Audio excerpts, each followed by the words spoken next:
They say some people are born to cause chaos, and Karen was the queen of it on our block. I'd lived in the same neighborhood for almost 8 years. Quiet cul-de-sac. Good people. Retired veterans, families with kids, a couple college students. And then came her. The moment Karen moved in, everything changed. But I never expected she'd one day call the cops on me, only to end up cuffed in her own front yard. Let's rewind. My name's Jake, 35, and I work in private security. Not the mall cop kind. Think high-end, discreet, ex-military type stuff. I've seen my fair share of drama. So when Karen moved into the house 2 doors down, waving at everyone like she was running for mayor, I didn't think much of it. But the red flags showed up fast. Within 2 weeks, she had filed 3 noise complaints. One for a teen playing guitar at 4 p.m., one for someone mowing their lawn on a Saturday, and one for a wind chime that she claimed was psychologically distressing. That last one, it was my wind chime. Whatever, I took it down. I'm not confrontational unless I have to be. But Karen? She hunted for confrontation. If peace was water, she was gasoline. Things started to escalate when she set her sights on my dog, Max.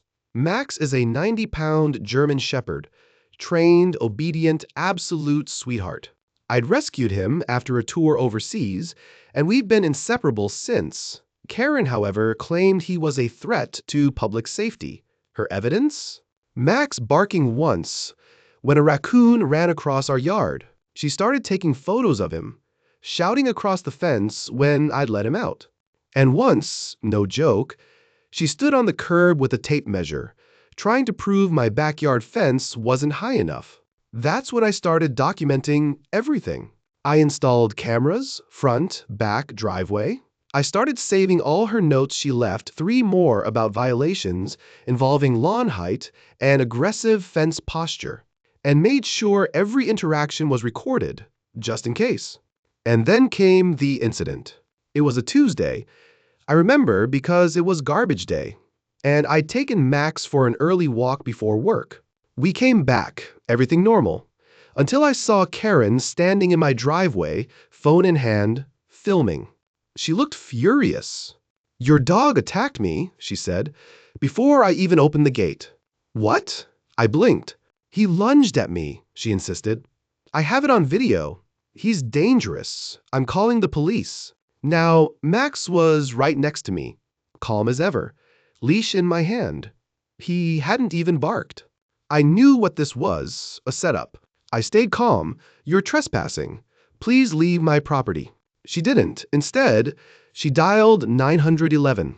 Now, I could have tried to argue, but I didn't. Instead, I stepped inside, told Max to sit, and waited for the officers. Why? Because every camera around my house had already recorded the entire interaction, including the moment she walked into my yard to film me. About 10 minutes later, 2 squad cars pulled up. I met them on the driveway, calm, hands visible. Max sat obediently beside me. Karen immediately rushed over, theatrical tears in her eyes. "He threatened me. That beast tried to bite me." I feared for my life. The officer looked at me, then back at her. "Ma'am, did you say he threatened you? With the dog?" "Yes, and the dog came after me?" I didn't say a word, just reached into my pocket, pulled out my phone, and hit play on the security cam footage. The officer leaned in. Karen craned her neck, trying to see. And there it was, crystal clear video of Karen stepping onto my property, shouting at me, then falsely claiming Max had lunged at her while he calmly sat at my side. The best part? She didn't know my cameras recorded audio. Her face turned a shade of white I didn't know existed. The second officer walked over. "We're going to need to see your ID, ma'am." Karen started backtracking. "Wait, I wasn't on his property." I pulled up the rear camera. "You were about 4 feet past the property line. There's a marker. Right there." "Did you threaten her?" The first cop asked me, just to check protocol. "No, sir.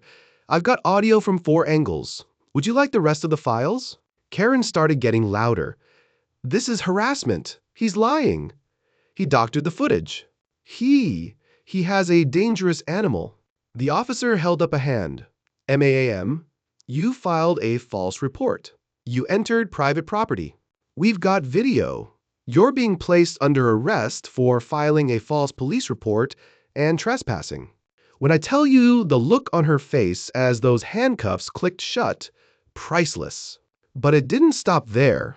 Later that week, she posted a rant on Facebook about how she was set up by a psycho neighbor with military training. She even tried to start a petition to have Max labeled a dangerous breed. It got 3 signatures, one of them hers. I sent the footage to her HOA. Turns out, she was already under review for harassing other neighbors. They slapped her with a hefty fine and issued a cease and desist. But it gets better. About 2 months after her arrest, a for sale sign appeared on her lawn. Rumor was the city had warned her that any more incidents would result in further charges, and she decided it was time for a fresh start, somewhere else. The day the moving van arrived, I let Max sit on the porch with me.